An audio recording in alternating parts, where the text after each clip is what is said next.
यार न्यूजीलैंड दौरे के लिए टीम इंडिया का T20I स्क्वाड जो है वो तो अनाउंसमेंट हो चुका है, क्योंकि वही सेम टीम इस बार जो है वो न्यूजीलैंड के खिलाफ हमें खेलती हुई दिखेगी, जो टीम हमने T20I विश्व कप के लिए सेलेक्ट किया है। क्योंकि उस T20I श्रृंखला के बाद केवल कुछ ही दिनों के बाद, 7-8 दिनों के गैप के बाद ही हमें विश्व कप खेलना है, और केवल 8 दिनों का गैप है जो इतना ज्यादा बड़ा नहीं होता है। और 8 दिनों के गैप के वजह से ही जो टीम है इस तरह की सेलेक्ट की गई थी कि भाई जो टीम हमारी इस श्रृंखला में खेले वो हमारे लिए एक प्रिपरेशन हो जाएगा और वही सीधा हम जो है वो T20I विश्व कप में उतार दें। लेकिन T20I श्रृंखला से पहले हमें 3 मुकाबलों की ODI श्रृंखला भी खेली, यानी एक दिवसीय श्रृंखला भी खेलनी है। बड़ी बात यह है कि T20I श्रृंखला जो बाद में होने वाली है उसके लिए हमने टीम तो अनाउंस कर दिया है, लेकिन पहले होने वाली ODI श्रृंखला की जो है हमने अनाउंसमेंट नहीं की है। और ये जो है वो बड़ी अपडेट निकल कर आ रही है ODI श्रृंखला से, किस तरीके की सिलेक्शन होगी, क्या रोहित विराट की वापसी होगी, एक बार फिर से शुभमन गिल को लेकर बड़ा फैसला लिया गया है T20I वर्ल्ड कप से ड्रॉप करने के बाद, तो ODI में भी बड़ा झटका उनको लग सकता है। श्रेयस अय्यर क्या फिट है या फिर नहीं है, मोहम्मद सिराज के बारे में, जसप्रीत बुमराह, हार्दिक पांड्या के बारे में, और काफी सारी जो है वो मेरे पास इस ODI श्रृंखला को लेकर न्यूज है। तो आप लोग अगर यहां तक आ गए हो तो वीडियो को लाइक करके चैनल को सब्सक्राइब जरूर से कर दीजिएगा, ताकि ऐसी और इंफॉर्मेटिव वीडियो मैं आप सभी लोगों के लिए पहुंचा दे रहा हूं। मैं सबसे पहले मैं आप सभी को बता दूं रोहित और विराट की अवेलेबिलिटी पर, क्योंकि इन दोनों खिलाड़ी के बारे में जब भी इन दिनों बात किया जाता है तो यार लोग बहुत ही मजेदार तरीके से सुनते हैं। बहुत सारे लोग जो है वो कह रहे हैं कि यार बस अब इनका हो गया और इन्हें अब रिटायर ही कर देना चाहिए। लेकिन मैं उनको सीधा और साफ शब्दों में जवाब देना चाहूंगा कि यार क्यों ही रिटायर करना। मतलब एक नंबर 1 का बल्लेबाज है ODI रैंकिंग में, एक नंबर 2 का बल्लेबाज है ODI रैंकिंग में, और दोनों इतने ज्यादा डेस्परेट हैं अपने 2027 के ODI वर्ल्ड कप के लिए कि डोमेस्टिक क्रिकेट भी खेलने के लिए चले आए। मतलब हाँ, अगर विराट कोहली लंदन में रहने वाले, उनको इतनी सुख सुविधाओं से लैस खिलाड़ी, अगर वो डोमेस्टिक खेलने आ रहा है 15 सालों के बाद, तो क्या आप उनके लॉन्ग विजन को नहीं देख पा रहे हो कि वो ODI वर्ल्ड कप 2027 खेलना ही चाहते हैं। रोहित शर्मा एक ऐसा खिलाड़ी जो अपने 17 से ज्यादा किलो को वजन को कम कर देता है, क्या वो नहीं चाहता कि मैं उसी तरीके से रहूं, क्यों मेहनत करूं, क्यों वजन कम करूं। भाई इन दोनों खिलाड़ियों की जो है वो ऑब्सेशन ही दिखाती है कि ये 2027 का ODI वर्ल्ड कप खेलने के लिए कितने ज्यादा इच्छुक हैं। तो एक बार फिर से ये अवेलेबल हैं सिलेक्शन के लिए। हालांकि उससे पहले अच्छी बात यह है कि कल से होने वाले विजय हजारे ट्रॉफी के दौरान आप इन दोनों खिलाड़ियों को देख सकते हैं।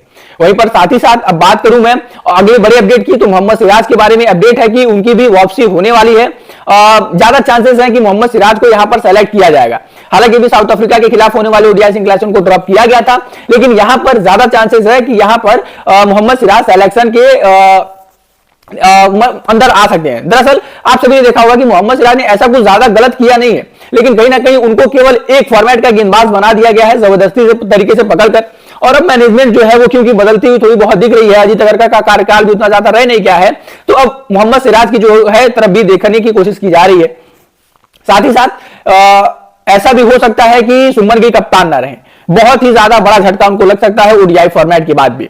दरअसल मामला कुछ यह है कि श्रेयस अय्यर, जिनको बताया जा रहा था ऑस्ट्रेलिया टूर के बाद जो चोट लगी है, वो IPL के भी कुछ मुकाबले मिस करेंगे, लेकिन केवल ये कुछ अफवाहें थी। अफवाहें इस वजह से मैं कह रहा हूं क्योंकि श्रेयस अय्यर अब फुल्ली फिट बताए जा रहे हैं and he is like to retain in January में वो जो है वो होने वाले ODI श्रृंखला के लिए अपनी बिल्कुल भी दावेदारी पेश करने वाले हैं। और इस वजह से इस बार क्योंकि सिलेक्शन कमेटी बदल रही है, तो सबसे ज्यादा फर्क यह है कि जिस तरीके से हमने ऑस्ट्रेलिया में गवाया श्रृंखला, हालांकि हमने साउथ अफ्रीका के खिलाफ भारत में जीता है, लेकिन शुभमन गिल को लेकर बड़ा फैसला लिया जा सकता है। वहीं पर श्रेयस अय्यर की भी वापसी हो सकती है। ये बड़ा फैसला जो है वो मैं आप सभी को बता रहा हूं, और ये शायद ही आप लोगों को किसी ने बताया होगा, क्योंकि हर जगह श्रेयस अय्यर को बाहर किया जा रहा है, कहा जा रहा है कि IPL के भी मुकाबले मिस करेंगे, लेकिन ऐसा कुछ भी नहीं है। वो आपको जनवरी में होने वाले न्यूजीलैंड के दौरे पर दिखेंगे। साथ ही साथ जसप्रीत बुमराह को भी रेस्ट दिया गया है, हार्दिक पांड्या को रेस्ट दिया गया है। दरअसल इन दोनों खिलाड़ियों को एक साथ बताता हूं क्योंकि इनके वर्कलोड मैनेज करना काफी ज्यादा जो है वो जरूरी है। ये खिलाड़ी 3 ODI खेलेंगे, फिर 5 T20I खेलेंगे, फिर तुरंत ही T20I वर्ल्ड कप खेलेंगे, फिर IPL खेलेंगे। मतलब काफी सारा क्रिकेट आने वाला 2026 में है। इस वजह से इन खिलाड़ियों को, क्योंकि ODI क्रिकेट अभी इतनी ज्यादा इंपॉर्टेंट नहीं है, अगर देखा जाए तो इन दोनों खिलाड़ियों को जो है वो अभी रेस्ट पर डाला गया है। इन दोनों को कहा गया है कि आपकी वापसी सीधा न्यूजीलैंड के खिलाफ होने वाले 5 T20I मुकाबलों में ही होगी, और अभी जो ये मुकाबले होने वाले हैं एक दिवसीय, वहां से आपको फुल्ली रेस्ट दिया जाएगा।